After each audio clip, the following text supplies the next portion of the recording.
Boa noite, minhas irmãs e meus irmãos. Mais uma vez reunidos, em nome de Cristo, rogando as bênçãos de Maria Santíssima, sua mãe, sobre todo o Brasil, porquanto ainda estamos sob a pandemia do coronavírus, esse chicote que nos perturba, que nos tira a naturalidade e nos faz também refletir na vida. O tema de hoje é um tema interessante, que é o medo da morte. A doutrina espírita é uma doutrina consoladora. É uma doutrina que vem aquecer o coração do espírito humano, pois diz e informa através dos espíritos, e aqui fica o convite para estudarmos a doutrina espírita. Vamos conhecer as obras espíritas, livro dos espíritos, o Evangelho segundo o Espiritismo, a Gênese, o livro dos médiuns, estão todos disponíveis nas livrarias espíritas e também na internet. Sendo a doutrina espírita uma doutrina consoladora, ela nunca vai falar em que os filhos de Deus serão lançados num fogo eterno, com seres voltados eternamente para o mal, para ficar atormentando esses espíritos. Muito pelo contrário, Jesus é extremamente consolador. Ele é o Cristo Consolador. Vamos aqui para uma passagem da poesia de Antônio Gonçalves Dias, poeta maranhense.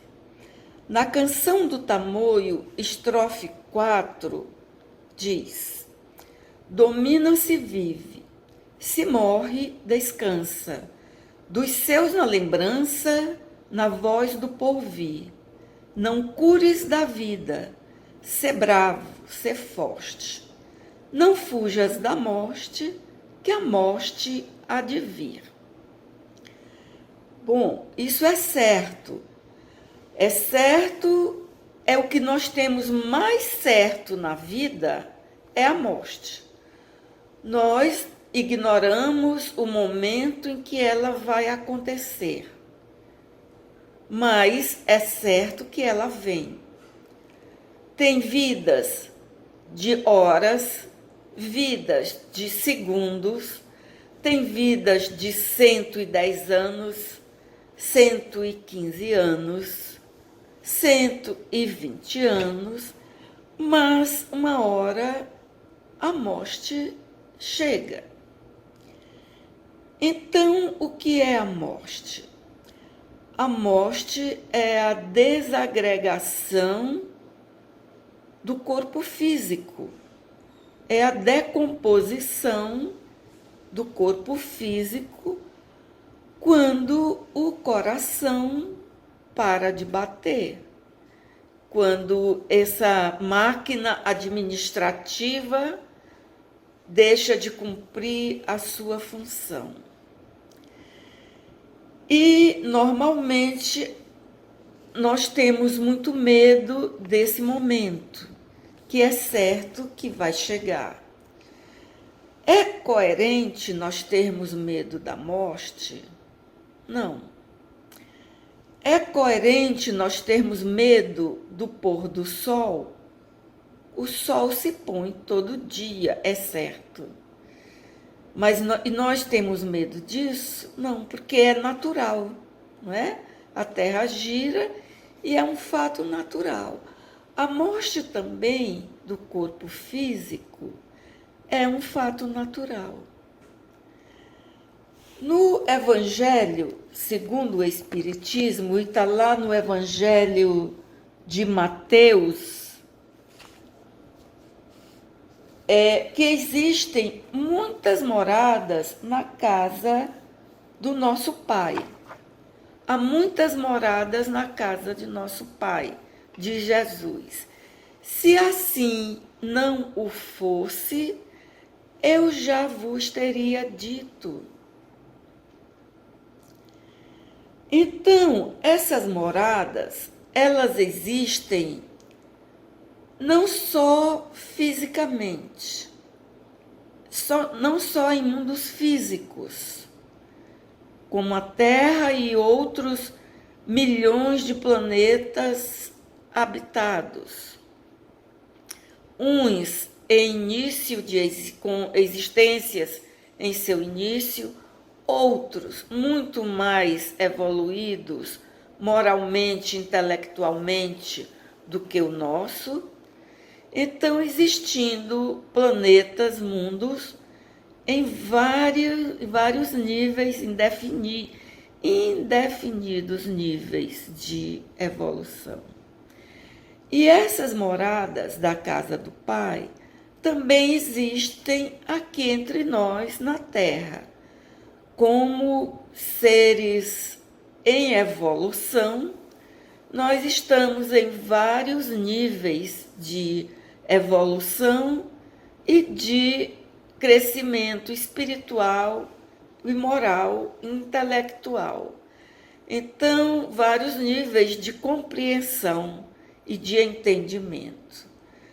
Daí a necessidade de existirem várias religiões, uma vez que existem vários níveis de compreensão. Não existe nada errado em cada pessoa estar na religião que se lhe afine, pois faz parte dessas moradas de compreensão. Né? Quem compreende que existe a reencarnação vai procurar filosofias que estejam mais adequadas com o seu pensamento.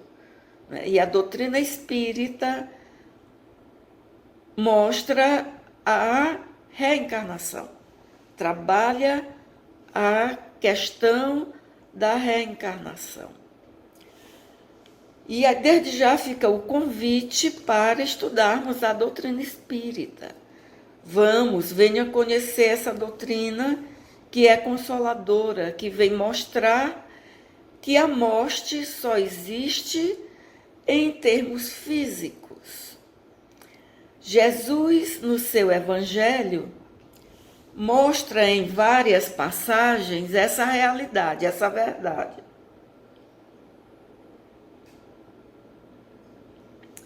Ele, em várias passagens, nos mostra isso.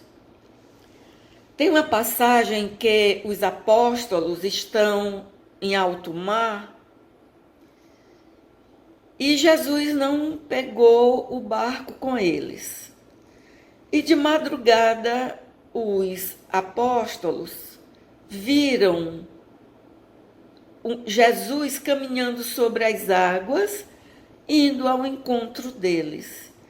E eles, com medo, está lá no Evangelho, acharam que era um fantasma. Ora, havendo fantasmas, são espíritos. Então, logo, a morte não existe. O que são os fantasmas? Senão o espírito daquele que abandonou o corpo físico, que se decompôs, já a química já não combina mais os seus elementos. Então, o corpo físico é um instrumento maravilhoso de trabalho para o progresso espiritual. Uma outra passagem do Evangelho que nos mostra a realidade da vida após a morte é a transfiguração de Jesus quando ele está reunido com os apóstolos no Monte das Oliveiras, em que aparecem ao seu lado Moisés e Elias. E aí Pedro pergunta: Mestre, o senhor quer que nós edifiquemos cabanas para vocês, para Elias e para Moisés? Ora, Moisés e Elias já tinham desencarnado há muitos anos, há séculos, né? Moisés há mais de 1000 anos. Então, provando que os espíritos continuam, as existências continuam. Em outra passagem, Jesus fala: aproveitem para se reconciliar com o seu inimigo enquanto estás com ele a caminho, enquanto há luz, enquanto é dia, mostrando aí que a reencarnação é a oportunidade de nos reconciliarmos com nossos inimigos de vidas anteriores ou até desta vida mesmo. É uma oportunidade de reconciliação e de trabalho. E, em outra oportunidade, nós vemos Jesus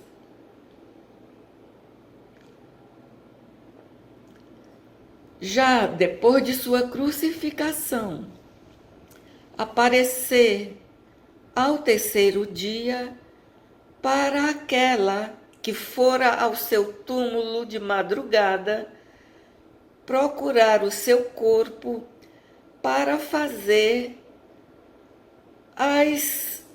os cuidados culturais dos judeus, que era preparar o corpo com ervas, com perfumes, o trabalho normal, funerário deles.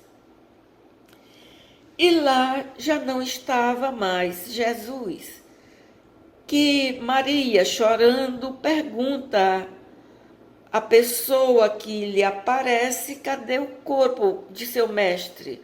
Onde ele o teria colocado, que ela iria pegá-lo. E aí Jesus se revela para ela e ela o reconhece claramente. E foi informar aos apóstolos. Vemos também quando os apóstolos estão a caminho de Emaús, Jesus aparece entre eles e caminha e conversa sobre a sua crucificação, nesse caminho nenhum lhe reconhecendo. Mas no momento do jantar, de repartir o pão, quando ele pega o pão e os abençoa, eles o reconhecem claramente, vendo que Jesus estava vivo. Mais uma vez, Jesus lhes aparece à beira do mar, quando eles foram pescar e nada achavam, e ele sentou-se à beira do mar e mandou que eles jogassem a rede do outro lado.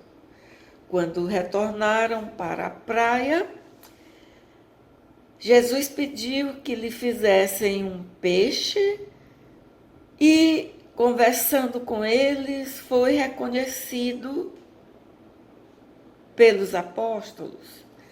Temos também o seu aparecimento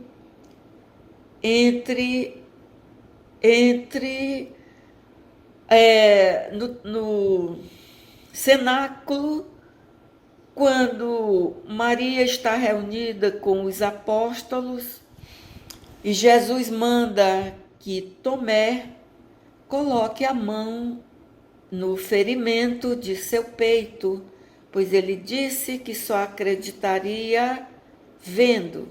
E Jesus diz para ele colocar a mão no seu ferimento, mostrando em todas essas passagens que existem muitas moradas na casa do Pai, que a morte é só uma passagem, assim como o nascimento também. O nascimento é o retorno para a oportunidade de trabalharmos nossas imperfeições, de progredirmos, de trabalharmos os egoísmos, as traições que cometemos, as faltas, as nossas imperfeições. É a oportunidade de trabalharmos, de continuarmos nesse processo evolutivo, não é? Temos, então, aí a prova dada pelo próprio Jesus da permanência e da sobreexistência do Espírito. Somos espíritos eternos, filhos de Deus, em processo constante de evolução. E quanto mais nós progredirmos, quanto mais nós construirmos a luz em nós, mais felizes nós seremos. Um espírito perfeito é um espírito que não precisa mais reencarnar. É um espírito que já completou a sua evolução e pode até reencarnar como Jesus em mundos como a Terra, em mundos cuja evolução ainda é muito sofrida, muito complicada, mas que precisa receber a missão do Evangelho para sair de um ciclo vicioso que só o Evangelho traz essa porta, como ele diz, eu sou a porta das ovelhas. Por quem passar por mim encontrará pasto. Então, terá sempre pasto, e terá pasto em abundância. O que nós precisamos é confiar em Jesus e viver bem o dia de hoje. Carpe diem, aproveite o dia, pois é a nossa oportunidade de trabalho, é a nossa oportunidade de crescimento. Aqui no Livro dos Espíritos, na questão 730, nós temos: uma vez que a morte nos faz passar a uma vida melhor, nos livra dos males desta, sendo, pois, mais de desejar do que de temer. Porque lhe tem o homem instintivamente tal horror que ela lhe é sempre motivo de apreensão. Vamos ver a resposta dos espíritos? Já dissemos que o homem deve procurar a vida para cumprir a sua tarefa. Tal o motivo porque Deus lhe deu o instinto de conservação, instinto que o sustenta nas provas. A não ser assim, ele muito frequentemente se entregaria ao desânimo. A voz íntima que o induz a repelir a morte lhe diz que ainda pode realizar alguma coisa pelo seu progresso. A ameaça de um perigo constitui aviso para que se aproveite da dilação que Deus lhe concede. Mas, ingrato, o homem rende graças mais vezes à sua estrela do que ao Criador. Vejam que coisa bela, que coisa magnífica. O medo da morte, até certo ponto, ele é saudável, porque é o instinto de preservação. Instintivamente, o homem sabe que ainda tem o que fazer na terra e não quer morrer. Porque se o homem não tivesse esse medo instintivo da morte, ele desafiaria tudo, não se desviaria dos veículos, não teria medo de altura, pularia com muita facilidade, não se desviaria de veículos. Então, esse medo da morte, ele é um medo de autoproteção. Ele é saudável. Ele passa a deixar de ser saudável quando eu deixo de viver a vida, entro numa síndrome de pânico e não vou ter uma vida normal, trabalhar, conviver com as pessoas. Porque o progresso espiritual se dá nesse contato com as pessoas, com o estudo também, com a ciência também. E o espírito precisa desenvolver todos esses aspectos. A vida por si só é um desafio.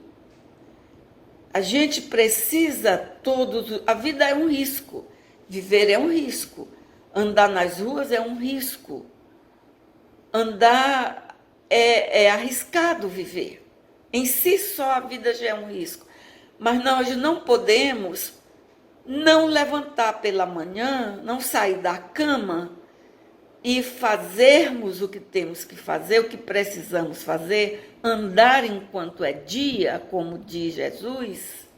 Não podemos deixar de aproveitar o dia com medo desse risco, porque ela virá, mesmo que se passe a vida inteira na cama, no quarto, ela virá. Quando chegar a hora, ela virá. O importante é nós vermos a morte física, que é só o que ela é, como uma amiga, e não como uma inimiga. Porque do momento em que eu conheço a reencarnação, que eu sei que é natural o desencarne, que eu sei que eu vou voltar para o plano espiritual, que a morte nada mais é do que o movimento contrário do nascimento aqui na Terra. O nascimento, eu saio do plano espiritual, reencarno num processo de 9 meses, o espírito passa 9 meses ligando-se ao corpo físico, nasce e começa o ciclo da vida na carne, terminando com a morte física, retornando o espírito para o plano espiritual, que é o plano normal para o espírito viver. O natural do espírito não é viver na carne. O natural para o espírito é viver fora da carne. A carne é um instrumento de trabalho. E não é também, na pergunta aqui do Livro dos Espíritos, diz assim: uma vez que a morte nos faz passar a uma vida melhor nos livra dos males destas, sendo, pois, mais de desejar do que de se temer. Ora, a vida no plano espiritual pode não ser também tão melhor do que é aqui na Terra. Vai depender de como você viveu essa vida aqui na Terra. Então, como diz Jesus, aproveite o dia, aproveite para andar enquanto há luz. Isso é, aproveite a oportunidade que você está tendo de se reajustar com as leis divinas. Não que o espírito estando no plano espiritual, ele não possa progredir também. Sim, o espírito progride, tanto estando no plano espiritual, como estando no plano material. Ocorre que, pelo nosso nível de evolução, ainda de instintos, de materialidade, de ignorância, o progresso em espíritos de nosso nível se faz mais rápido estando na carne. Então, a carne é uma grande oportunidade de trabalharmos as nossas energias de violência, de amor, de ódio, de perdão. Então, nós temos essa oportunidade para nos trabalharmos. Então, era isso que nós tínhamos para hoje, essas reflexões. Renovo o convite para o estudo, para o conhecimento do Livro dos Espíritos, e que a gente possa encarar a morte como uma amiga, como nos ensina São Francisco de Assis, que chamava a morte de amiga morte. Que a paz de Jesus esteja conosco. Fiquem em paz e fiquem em casa, que ainda está muito perigoso sair de casa. Fiquem em casa, fiquem com Deus.